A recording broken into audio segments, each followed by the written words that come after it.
As you know, there will be times where we will have our students using our teacher iPad. So we need to set some restrictions on what the students can access and what they're able to do on the iPad, along with making sure that the content that we're giving them permission to use is age appropriate. So first we'll go through setting up restrictions on what they can and cannot access on your iPad, and then also how to set the age appropriate content for them as well. And then we will go through the process of how to disable email and calendar at the same time, and how to re-able those particular. Okay, first we're going to look at setting restrictions on your iPad. This is what's going to allow students to access certain content such as iTunes, Safari, YouTube, music, other applications, also setting the age appropriate content levels for our students as well. Okay, first you need to go to the settings icon on the iPad and click it. Once you've opened up the settings applications, then you will need to go to the general tab within the settings. And then once you get into the general, you will then go to restrictions, and you will click on enable restrictions. Okay, here it's going to ask you to set a passcode. This is a passcode for restrictions only. This code should be different than the passcode that you set when accessing your iPad, when you put it into sleep or when you boot it up to gain access to use the iPad.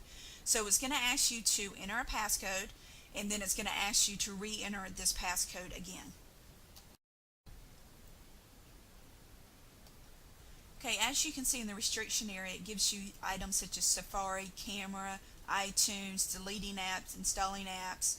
Then further down it has allowed contents. And what you would do is, to set the restrictions, you would just turn off the ones that you do not want the students to access when they are using your iPad. Okay, if you look further down, this is where we had the explicit language. You would first want to turn where it says explicit language, you would want to turn that to off. And then further down where it says music and podcasts, you would need to click where it says explicit. And then it also gives you an on and off button there as well, which you would go and switch those two items to, it's automatically set to on, and then you would change it to off. Okay, if we go back to the previous section, also under that music and podcasts, it lists like movies, TVs, books, apps. This is where you would need to click into each one of them and say what rating or what age appropriate content you want them to have, from G to PG, PG-13, and then you would check which is the highest level you would want the students to have access to this content.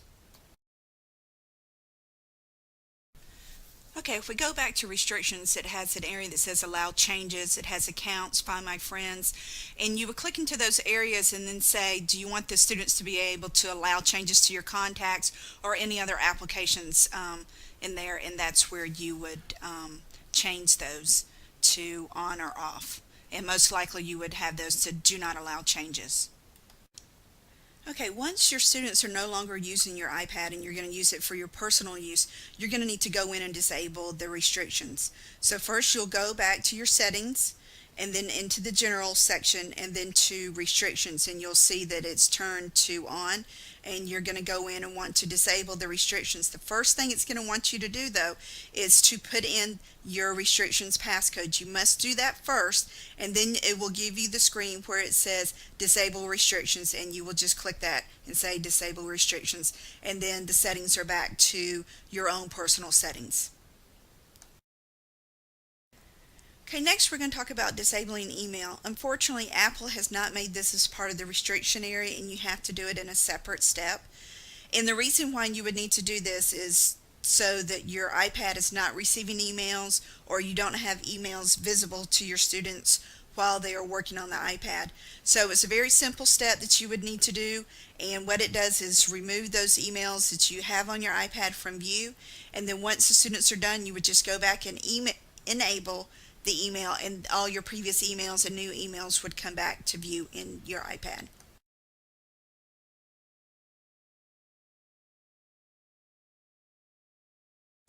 Okay, to disable your email, you would need first to go to the settings area on your iPad, and then you will go into the mail contacts and calendars, which you'll see over on the left hand side for settings. You'll click on that.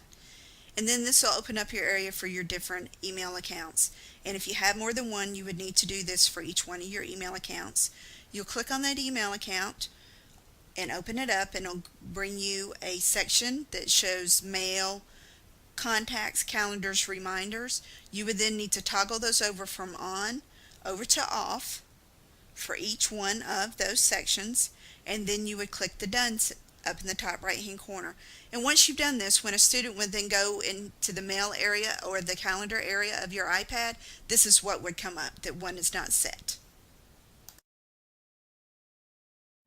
Okay, once your students are no longer using your iPads and you want to get back and use your email, you will need to go through the same steps to enable your email again. So you go to Settings, then to the Mail, Contacts, and Calendar section.